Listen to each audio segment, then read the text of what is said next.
Paddock MotoGP sedang membara, tapi kali ini bukan karena bensin atau gesekan ban di aspal. Sebuah kabar mengejutkan meledak dari balik pintu tertutup kantor HRC. Veda Ega Pratama, anak muda dari Gunung Kidul yang baru saja mengguncang dunia, kini menjadi pusat pusaran perang dingin antara raksasa Jepang dan penguasa Eropa. Bayangkan, di tengah keterpurukan teknis Honda, Ducati dan Aprilia secara terang-terangan mencoba melakukan pergerakan bawah tanah untuk mencuri sang wonderkid Indonesia. Kabar ini memicu amukan yang jarang terjadi. Bos besar Honda kabarnya sampai menggebrak meja dan menegaskan satu kalimat yang bikin merinding. Dia tidak dijual. Tapi apakah loyalitas cukup untuk menahan godaan motor tercepat di dunia? Mengapa Ducati begitu bernafsu membajak Veda? Dan rahasia apa yang sebenarnya disembunyikan Honda hingga mereka begitu ketakutan kehilangan remaja berusia 16 tahun ini? Kita bongkar semua konspirasi, data dan drama pedoknya sekarang. Radar Intelijen Borgo Panigale. Mari kita mulai dari pertanyaan paling mendasar. Kenapa Ducati? Kenapa tim yang sudah punya Pecco Bagnaia dan Marc Marquez masih lapar akan tanda tangan seorang Veda Eda? Jawabannya ada di Radar Intelijen Borgo Panigale. Luigi Dal Igna, otak di balik keganasan Ducati, dikenal sebagai kolektor talenta yang sangat kejam. Dia tidak hanya melihat Veda menang di Asia Talent Cup, dia melihat data telemetri Veda di Red Bull Rookies Cup yang dianggap tidak normal untuk pembalap non-Eropa. Veda punya cara unik dalam melakukan late braking. Dia bisa menunda pengereman di titik yang bahkan pembalap Eropa yang sudah hafal sirkuit pun tidak berani melakukannya. Di mata Ducati, Veda adalah prototipe pembalap masa depan. Mereka tidak ingin Veda menjadi senjata Honda untuk bangkit. Strategi Ducati jelas. Inilah awal mula pergerakan senyap mereka melalui tim satelit untuk menggoda manajemen Veda. Aprilia dan proyek The Next Icon. Tapi bukan cuma Ducati yang bermain di air keruh. Aprilia, lewat tangan dingin Massimo Rivola, punya agenda yang jauh lebih licin. Jika Ducati menawarkan kecepatan, Aprilia menawarkan status.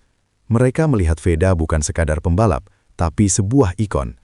Aprilia sangat sadar bahwa Indonesia adalah pasar motor terbesar di dunia. Memiliki pembalap Indonesia yang menang dengan motor Italia akan menjadi kemenangan pemasaran paling telak dalam sejarah MotoGP. Rumor di Pedok menyebutkan bahwa Aprilia sudah menyiapkan program fast track atau jalur cepat. Mereka kabarnya siap memberikan fasilitas latihan eksklusif di Noale, Italia dengan akses langsung ke tim pengembangan mereka. Aprilia mencoba bermain di sisi emosional dan kenyamanan, sesuatu yang mungkin mulai goyah di kubu Honda karena tekanan hasil yang buruk di kelas utama. Pertanyaannya, apakah Veda akan tergiur dengan karpet merah yang dibentangkan oleh pabrikan Eropa ini? Amukan Honda dan benteng pertahanan HRC. Namun, mereka meremehkan satu hal, harga diri raksasa Jepang. Saat kabar upaya pembajakan ini sampai ke markas besar HRC, reaksi yang muncul adalah kemarahan besar. Bagi Honda, Veda Ega bukan cuma pembalap yang mereka biayai sejak kecil. Dia adalah bukti bahwa sistem kaderisasi Honda masih yang terbaik. Kehilangan Veda ke tangan Ducati atau Aprilia akan menjadi tamparan keras yang memalukan bagi sejarah Honda. Petinggi Honda kabarnya langsung memanggil manajemen Veda untuk pertemuan darurat. Pesan mereka jelas, Veda adalah untouchable, tidak bisa disentuh. Honda langsung membentengi Veda dengan janji-janji yang tak kalah gila. Mulai dari mekanik kelas dunia yang akan mendampinginya di setiap jenjang, hingga jaminan kursi di kelas Moto3 dan Moto2 tanpa syarat. Honda sedang melakukan perang total. Mereka siap mengeluarkan dana berapapun untuk memastikan Veda tetap mengenakan seragam oranye merah kebanggaan mereka. Tapi, apakah uang dan janji saja cukup saat motor lawan melaju sekian detik lebih cepat? Di balik layar, rahasia telemetri Veda. Tapi siapa sangka, justru disinilah rahasia sebenarnya terbongkar. Mengapa semua orang mendadak gila karena satu nama? Seorang jurnalis senior di Pedok membocorkan bahwa ada data telemetri Veda yang tersebar di kalangan terbatas. Data tersebut menunjukkan bahwa Veda memiliki tingkat adaptasi yang sangat cepat terhadap perubahan suhu aspal dan degradasi ban, kemampuan yang biasanya hanya dimiliki pembalap level legenda seperti Valentino Rossi atau Marc Marquez. Inilah yang bikin Ducati dan Aprilia rela berperang. Mereka tahu Pembalap yang bisa menghemat ban tapi tetap melaju cepat adalah kunci kemenangan di era ban Michelin sekarang.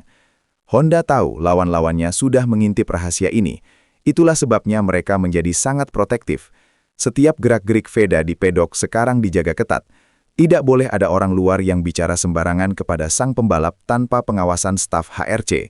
Pedok sudah seperti zona perang intelijen.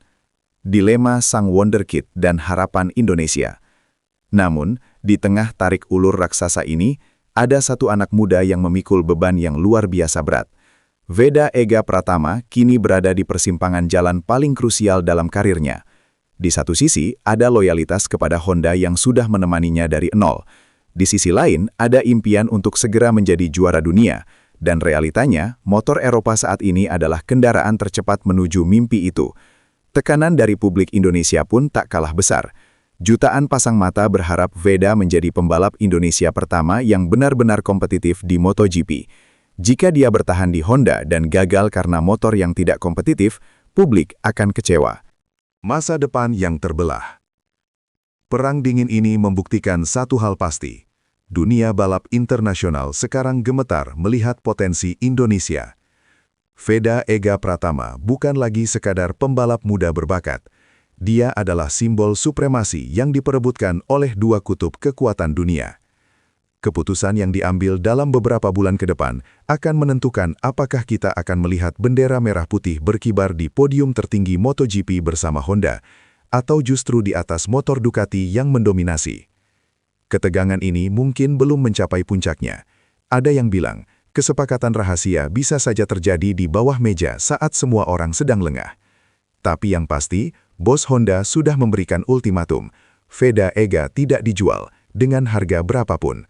Tapi tunggu dulu, masalahnya ternyata belum selesai, karena bursa transfer pembalap selalu punya kejutan di tikungan terakhir. Apakah menurut kalian Veda harus tetap setia bersama Honda, meskipun motornya sedang sulit, atau dia harus berani mengambil resiko dan pindah ke Ducati demi gelar juara dunia yang lebih pasti? Apakah kesetiaan lebih berharga daripada kecepatan di dunia profesional seperti MotoGP?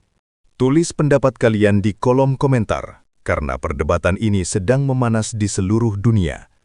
Jangan lupa klik like, subscribe, dan nyalakan lonceng notifikasi, karena drama pembajakan Veda Ega ini akan terus kita kawal sampai tuntas.